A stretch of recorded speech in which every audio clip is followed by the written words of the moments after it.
Did you get past the clickbait title? Good. So in a vacuum, ARMS is a decent enough choice for getting a rep into Super Smash Bros. Ultimate's Fighter Pass number 2. I personally thought Springman was going to get into the base roster and was really shocked when I saw that he ended up being an assist trophy. So to me, ARMS getting a rep was a formality and was a matter of when and not if. Now, why wasn't Springman in the base roster? Well, it's likely because of the timing of how everything went down. ARMS was probably in early concept phase when Smash Ultimate's base roster plan was being laid out, and being a brand new IP, it would be kind of hard to take a leap of faith and just throw that character into Smash Bros without any data at all to work with. So likely ARMS faced the same dilemma that Rex and Pyra faced with not having enough time in advance, leading to Springman being an assist rather than being a full-fledged fighter.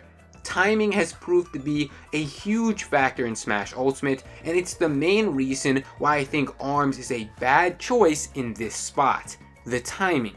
The first character reveal has massive significance towards how the pass is going to play out in terms of sales. Flashing back to Joker's reveal, the hype and the momentous occasion that it was, I personally felt immediately compelled at that point to just buy the full Fighter's Pass right then and there. I hadn't even played Persona 5 at that point yet, but knowing of Joker and how big that was to kick things off with a relatively popular third-party character from a long-standing series, that alone was enough to get me on board, and Nintendo earned my money then and there. And I'm sure I'm not the only person who followed that trend. The hype for Joker I saw on social media was immense. I know personal friends who even bought the entire game just because Joker was added. It was truly a grand way to kick off the DLC for Smash Bros. Ultimate. It was the power of the first selection on display. Joker really cemented tons of people buying the Fighter's Pass Frame 1 without caring about who the rest of the fighters were.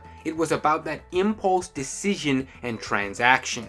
ARMS as an opening reveal, in my opinion, is not going to have that same effect. It is not going to inspire near the confidence or impulse buying that Joker did. For myself personally, with ARMS being revealed, it doesn't get me hyped to go out and buy the Fighter's Pass right now. It was nowhere near the same reaction that Joker gave me. And again, I'm sure there are others out there just like me who are thinking this.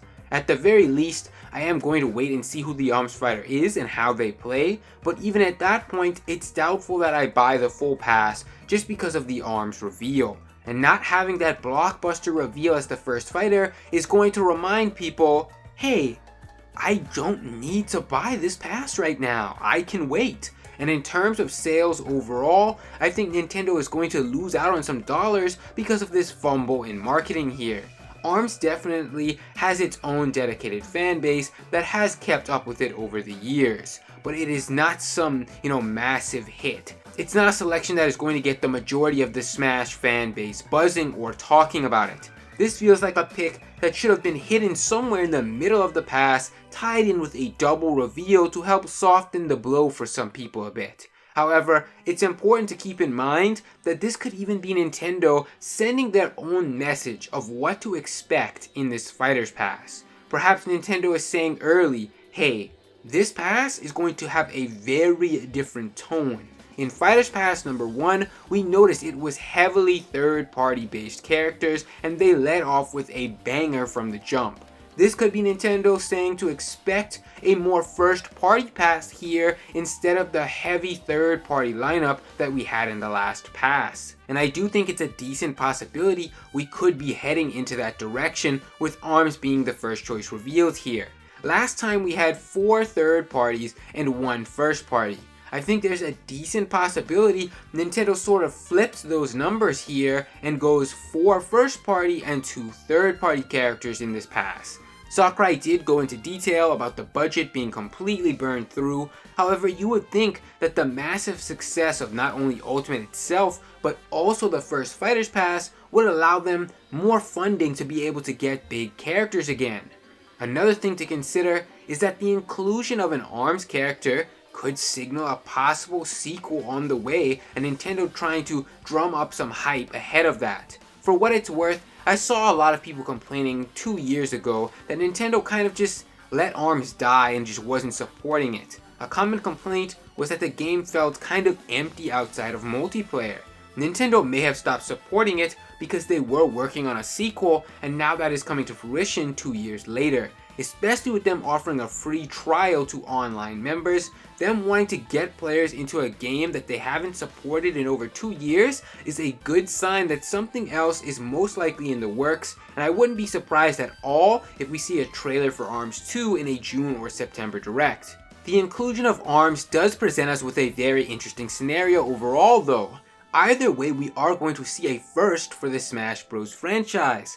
Either it's going to be the first time that an assist trophy was upgraded to a playable fighter in the same game, or it's going to be the first time that they add a new IP to the playable roster without it being the main character of that franchise. Because as we mentioned earlier, Springman is already an assist trophy. Smash has long held the stance that main characters get in first when adding new series. Marth, Shulk, Pit, you get the point. So it really will be interesting to see how Nintendo plays this out. Now in terms of who the fighter is actually going to be, for me, I really think the likely option is that it does end up being Springman and Ribbon Girl, not as a tag character, but just them having alternate costumes between the two. I don't know how they would name the character or who gets the main slot, but I can see just 4 costumes of Springman and then 4 costumes of Ribbon Girl, since from what I've learned, in ARMS they play extremely similarly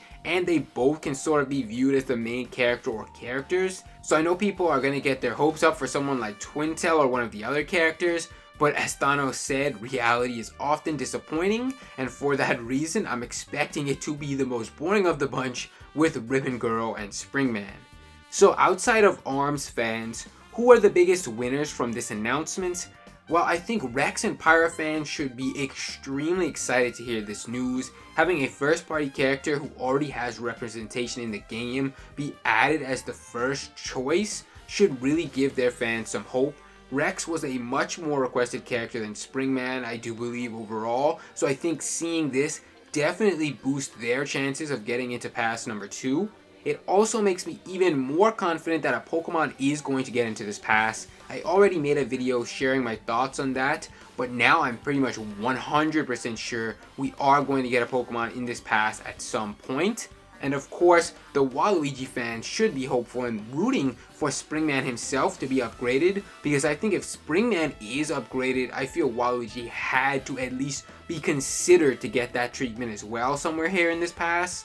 So those are the people who, in my opinion, should definitely be having a little more excitement around this announcement overall than others. But in general, this selection was a miss for me personally in terms of hype, but I am open-minded to see how the character will play. It does not inspire hope or hype or confidence in me for the rest of the pass, and I'm going to be eagerly waiting to see who is going to show up next. That said, I'd love to hear how you guys are feeling about this choice and who you think it's going to be for the ARMS rep. Make sure to leave a comment down below to let me know what you guys think. My social media links are also going to be right down there below. Make sure to subscribe with notifications on to stay up to date with my future videos. Thanks so much for watching, guys, and I'll see you next time.